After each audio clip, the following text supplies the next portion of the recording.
Hello, it's Duncan. I don't often have a title in mind when I record these videos. I just write code and then look for an emerging theme while I'm editing. Preferably one that will interest you enough to click through and watch until the end. Having completed this, the fourth part of our 10-pin bowling simulator, I'm still not sure what the theme is. You should totally watch it though, and then let me know what you've learned in the comments.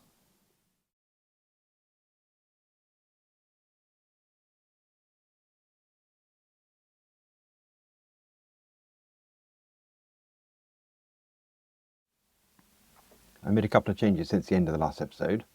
The first is pulling the scoring into its own file here, so we don't have to keep on scrolling up and down. While we're here, if you're eagle-eyed, you'll have noticed that I've taken out the 000s where we have a score.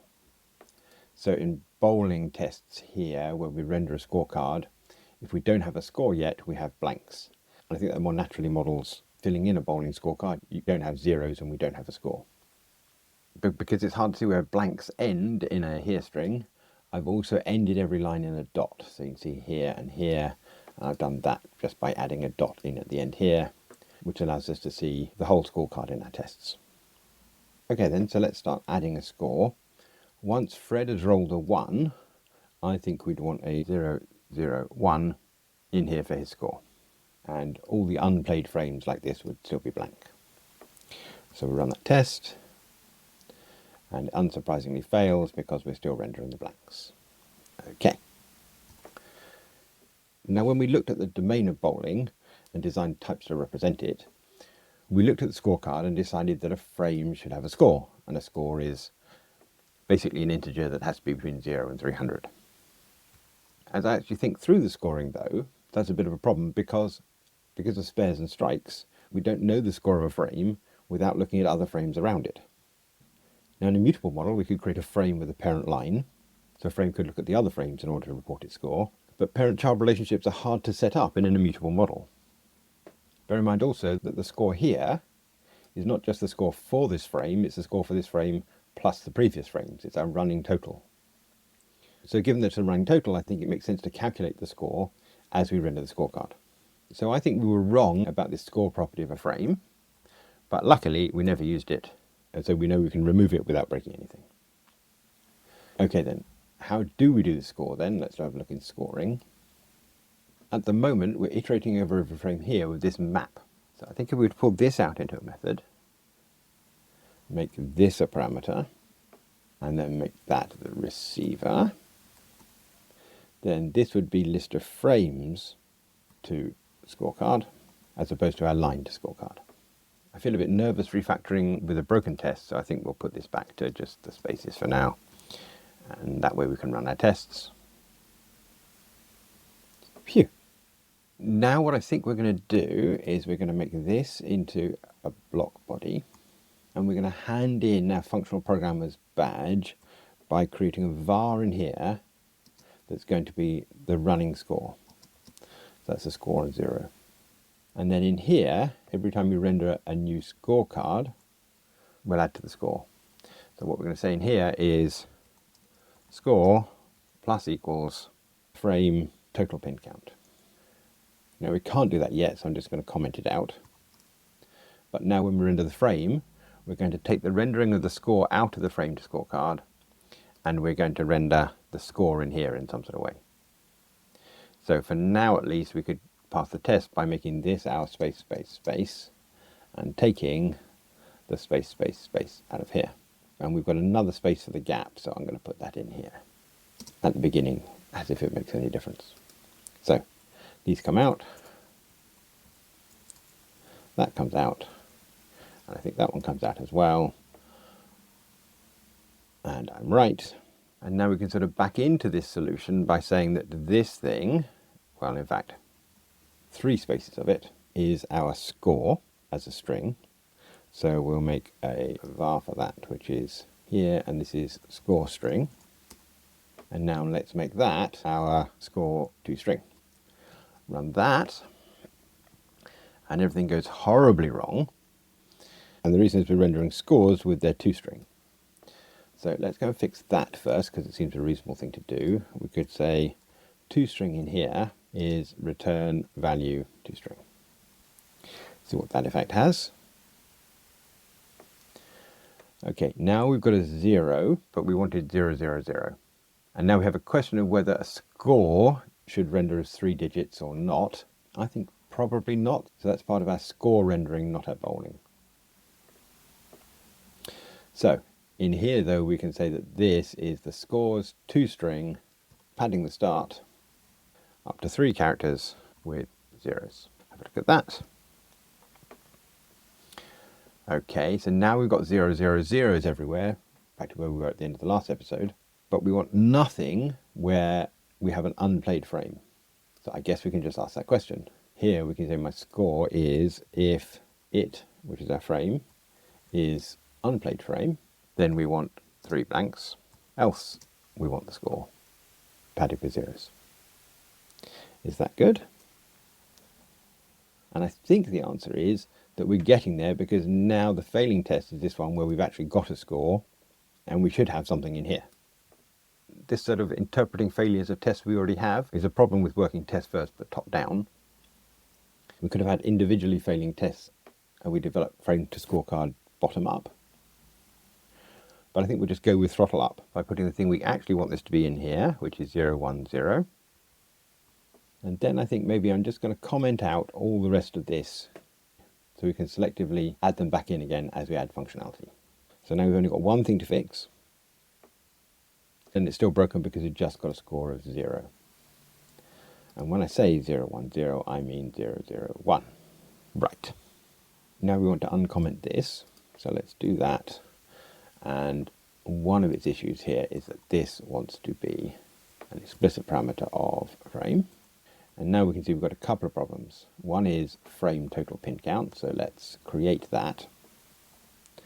And now should frame total pin count be a property or an extension? Well, we need it for the scoring, but it also feels like it actually is a property of our frames. So I think we're going to create an abstract property, a total pin count. And now we have a question, what is the type of this? And thinking it through, it could be either a score or a pin count. For almost all frames, pin count would be ideal, because we know the total number of pins that fall in a game can't be more than the 10, that's the maximum for pin count. But the final frame, the one we haven't considered yet, can actually have 3 rolls in it, in which case its total pin count could be 30. So we have a problem. I think we're going to say this is score. The problem with that is that scores can be up to 300, and we know obviously an individual frame's pin count can't be 300 bits of wood. We could introduce another type, but that's complication and doesn't completely solve our problem because different frames have a different restriction on their total pin count. Finally, we could introduce 2 other types. We could have a total pin count for normal frames and a total pin count for the final frame. But then this wouldn't be a property of frame, it would be a property of individual frames and end up way more complicated. So I think we'll try score and see how we get on. And in order to get things compiling, I'm going to implement this with a get of score 0. Now we're not quite compiling because we don't have this plus equals, so let's take that. And now we're being offered the chance to create a member function score plus a sign. So that is adding one score to another. We could do that, but it's a bit specific. I wonder whether we'd be better off saying score equals score plus and overriding this plus. So that would be score plus. And again, we have the option of a member function or extension. And again, I think this is really fundamental to what a score is, so we'll add it as a member function. There. Okay, so this would be plus some other score. It would be a score. And how do we implement that? Well, we return a new score, the value of which is our value plus other.value. Now, there are times in my life when I would have written a unit test for that, but we're quite well covered by high-level tests over in bowling tests, so I think we'll let that stand, make an expression body, and see whether we compile and run. Well, we do compile, that's good. What's our error? Okay, our error is that we expected 1 and had 0, and that's a consequence of the fact that in bowling, our frame's total pin count is always 0. So we're compiling, and we get things to pass by saying we'll make that abstract again and start implementing it. Okay, an unplayed frame has a total pin count of 0. What's next? An in progress frame Well, the total pin count of an in progress frame is the score of its single roll. So this is score of our roll1.value. A strike. Well, that's also true for a strike, or we can simply say that a strike's total pin count is 10. A normal completed frame. Well, its total pin count is roll1 plus roll2 as a score. And we can ask IntelliJ to create one of those things for us. So that's going to be pin count plus another roll. We'll call this that. And this is going to be return a score of my value plus that dot value. Make that a nice simple expression. Find our next error. And it looks like we're finished. So, does that pass? Oh, good. Now, in pure TDD terms there, we've added a lot of functionality without additional tests. So let's try and cover our back by adding in more and more of these.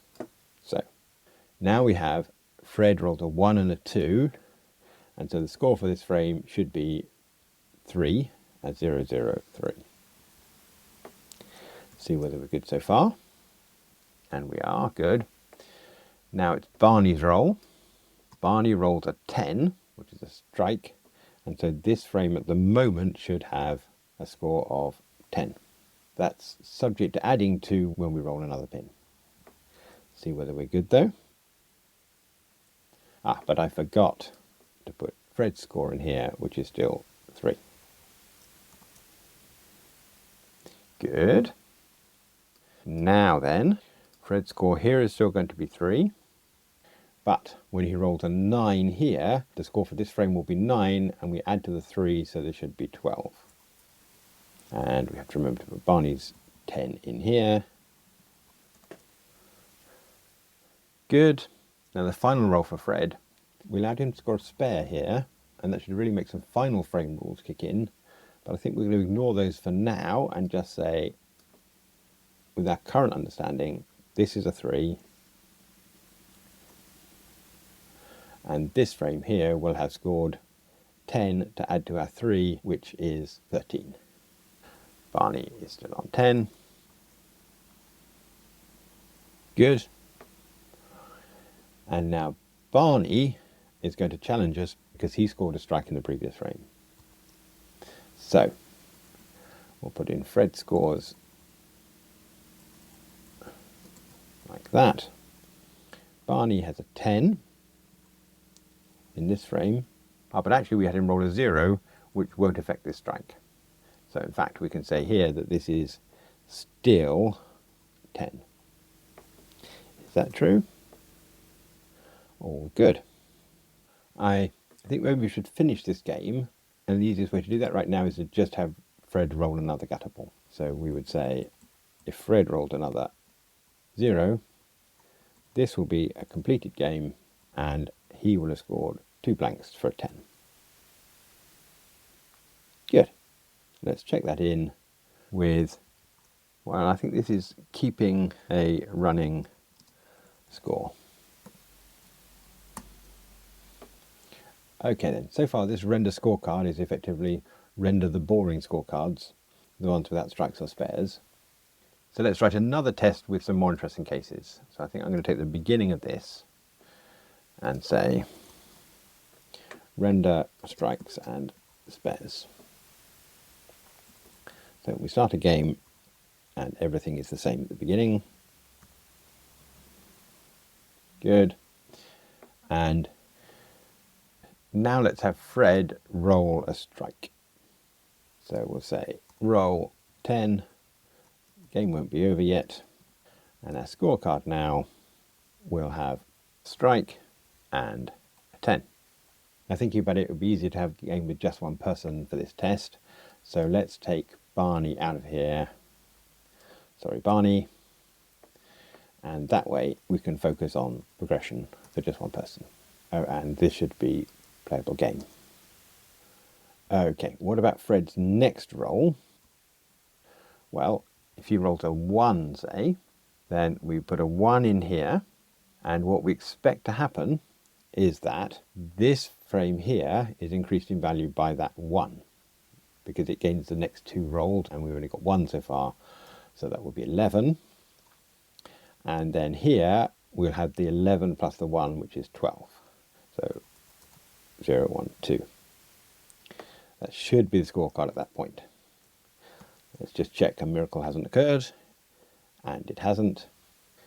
So how do we make that happen over here?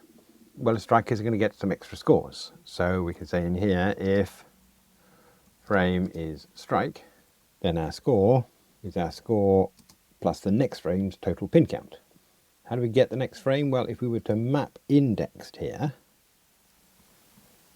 then we would have an index and a frame, and our next frame would be this at index plus 1, and we can say total pin count. I think there's a chance that will work. Let's give it a go.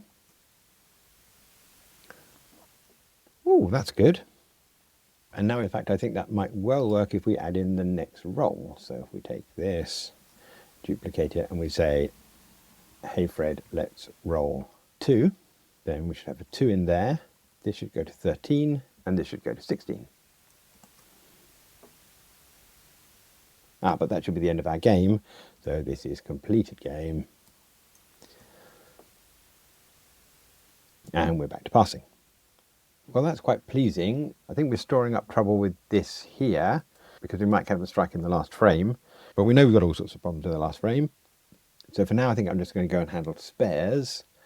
We're not really doing spares in this one, so let's call that what it actually is, duplicate it, and render spares. Okay then.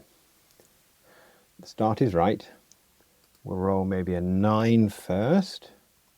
So that would give us a 9 and nothing yet, for a total score of 9. Now if we roll a 1, so we'd have 9, 1, for a total of 10, and nothing in the next frame, and so we'd have no score there. Now the next frame, if we roll, say, 2, we'd end up with not a completed game yet, but a game with a 2 in there. We'd add in the 2 to here, and this would be our 12 plus 2 is 14. And just to complete things, we'll roll another one that's not added in. So if we roll a 3, that would be a completed game. We'd see a 3 in here for 17. Has a miracle occurred? It hasn't. Oh, but actually the test is reminding us that I'm scoring this wrong. So that should be a slash in there, and there, and there. We should still fail. And now, because we're adding up wrong, yes indeed, we haven't added this 2 in. We also got a space too many in there. That we'll fix now. Okay, how to score a spare. Well, I think we can do the same thing here as we do with a strike. So we say else if frame is spare. But a spare isn't actually a type of a frame. So we have to say frame is normal completed frame, and frame dot is spare. Okay, in that case, then we can say our score equals our score plus, we go on to the next frame, and we want the first roll. But we don't have any roll on frame. That's interesting, because if you've been with me from the very beginning, our initial model had a roll 1 and roll 2 as properties of frame, and they were nullable depending on whether they were actually valid for different subtypes of frame. Now we want to be able to get roll 1 from any frame type. So I suppose let's just try creating ourselves an extension property, as we only need it for scoring for now. And we'll put it onto frame. And it's suggesting score, but I think actually this should be a pin count. I'm going to take it from up here and move it down the bottom, maybe here. And now how do we get roll 1 from every frame? Well, I suppose we can say when this, and then ask IntelliJ to fill in the remaining branches. So our options, because frame is a sealed interface, are that it must be either a normal completed frame, a strike, an in-progress frame, or an unplayed frame. Well, I think we might better fill those in without tests. Let's think about it. A normal completed frame, then it is just this dot roll 1. If it's a strike also has a roll 1. It's always 10, but I think we'll just say this dot roll 1 for that as well. An in progress frame, that has this dot roll 1. An unplayed frame though, well, that doesn't have any rolls. This dot, there are no suggestions except for the extension we're defining at the moment. So we could return a pin count of 0, but I think it would probably be better to return null to represent there isn't one. That would mean that this had to be pin count question mark, which feels reasonable. And now we can go back up here and say we have two issues. One is the plus operator operates on score, but we've given it pin count, and the other is that this might be null. Let's again work through this slowly. We'll say val next roll is in fact this thing, and then we could say if next roll is not equal to null, score is score plus next roll. And now we can create a member function of score plus that takes a pin count and returns a score and returns score of the value of the current score plus the pin count's value. How are we doing? Aha! We seem to have stepped off the end of our array, as I think I thought we would, but maybe not here. Let's have a look why. Oh, well actually we're in our original render scorecard here, where it turns out that we had a spare in our final frame. So now this is true for the final frame, and we can't evaluate this. Well, I think we may be lucky we caught that with our tests right here.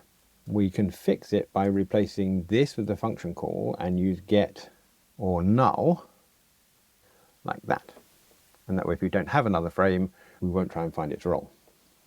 Is that right? Oh yes, good. IntelliJ has been nagging for a while now that this should be plus equal, so I'm going to let it do that. And it's interesting that we defined plus, but that means that we get plus equals for free. Go. This is all getting a bit too complicated for my liking, but I also think it's going to get more complicated when we consider the final frame that can have up to 3 rolls in it. So I think as we're passing the tests, this would be a good place to just check in.